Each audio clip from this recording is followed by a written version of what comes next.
Hey guys, welcome back to Done with Depression. Today we're talking about EAP, which is the Employee Assistance Program. So, EAP is a program that some jobs offer where you can get 6 free sessions of counseling per topic for free. So, it's a really good benefit that my company offers. You just call the phone number and tell them whatever your problem is, and then they give you a code, and then you can use the code to find an outside provider and get counseling that way. And you get they kind of credit the counseling onto the card so that it just pays for 6 free sessions. One of the hangups is that you have to go to a therapist that accepts EAP, but essentially they just give you a long list of phone numbers and you call a bunch of them to see if the therapist is taking new clients, and then they give you a call back and you tell them that you're EAP and they either accept you or they don't accept you. But today I want to talk about my experience with EAP and why I would never use EAP again. So going back to before I was hospitalized, it's a Friday night. I've been severely depressed for 3 solid days now. I had drank half a bottle of alcohol the day before on Thursday. Previous to that, I had been sober for about 8 years. I just ran out of coping mechanisms, and that was a cry for help. I passed out on the floor. Eventually made it to bed. My mom found me in bed, immediately smelled alcohol, knew that I wasn't a drinker, and had my sister come over and they tended to me for the rest of the night. Friday I wake up, don't feel any better, hungover, still depressed, feel like crap, suicidal thoughts, impulsive thinking going through my head, just intrusive imagery, all kinds of crazy stuff, right? So, not feeling any better. My girlfriend breaks up with me. She was the first person that I ever told that I was severely depressed, or essentially it was this big secret that I had kept my whole life. And this was the first girlfriend that I ever told the whole story to. And she broke up with me because she couldn't emotionally support me. So all these other things that I'm holding in, I'm already depressed, I already am drinking, which I don't do, and now this happens, and I just go into this downward spiral. I am just laying on my bed in the fetal position. I just cannot do anything. So a couple hours pass of me isolating, being in bed. Eventually I get up and I call EAP.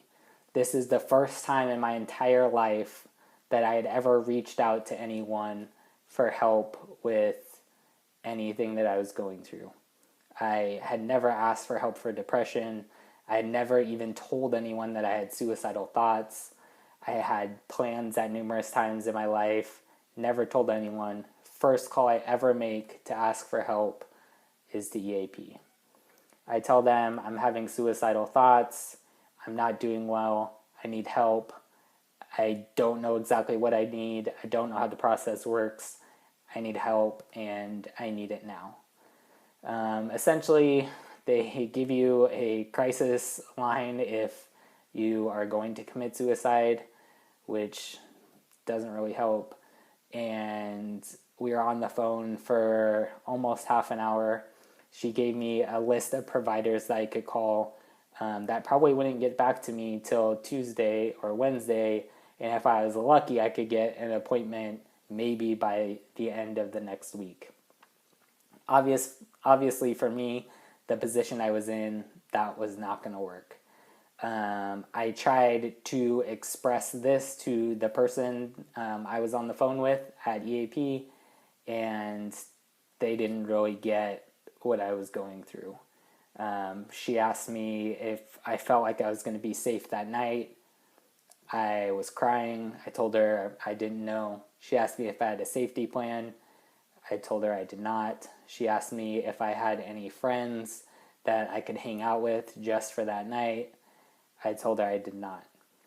Um, Eventually, towards the end of the phone call, she said that we're going to have to wrap this up because she had to get off the phone. I immediately looked at my phone and it had just hit 30 minutes. So to me, looking back, my guess is that they're only allotted 30 minutes per phone call, and when it hits 30 minutes, they got to get off the phone.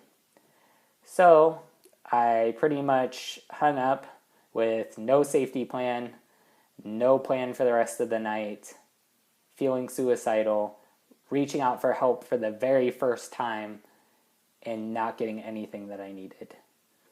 She literally gave me a list of providers, told me to call a bunch of them. Maybe they'll get back to me by Tuesday. Maybe I'll have an appointment by the end of the next week. I again went on my bed in the fetal position, and that's when I called my sister, told her I needed help immediately. She got in contact with my mom, and my mom drove me to the Kaiser ER. So my experience with EAP was less than ideal. I don't want to discourage EAP for those of you who have it. It's a free resource, so if it works for you, I would say great. That's why this video is called a My Experience video. It was my personal experience. If you're able to reach out and you don't need immediate help that minute, I'm sure it'd be a great program because you can get free counseling and you can get it on top of whatever else you're already doing. And sometimes it'll work for the provider or therapist that you already have. So if you're already paying for something, you might be able to use EAP to help pay for it as well. So if you guys have any questions, let me know in the comments below. If you've ever done EAP or you've ever been to Kaiser ER, put that in the comments below. I want to get a good community going here where we all feel like we can support each other and talk about some of the issues that we're having. Don't forget to check out the description. I have 2 books, one that I just finished and one that I'm currently reading down there. You can check it out on Amazon. Also give this video a thumbs up and subscribe if you're new, and share it with a friend, someone that's going through depression. I'm going to try and get a video out every day for at least this week, and we'll see where it goes. Thanks for watching.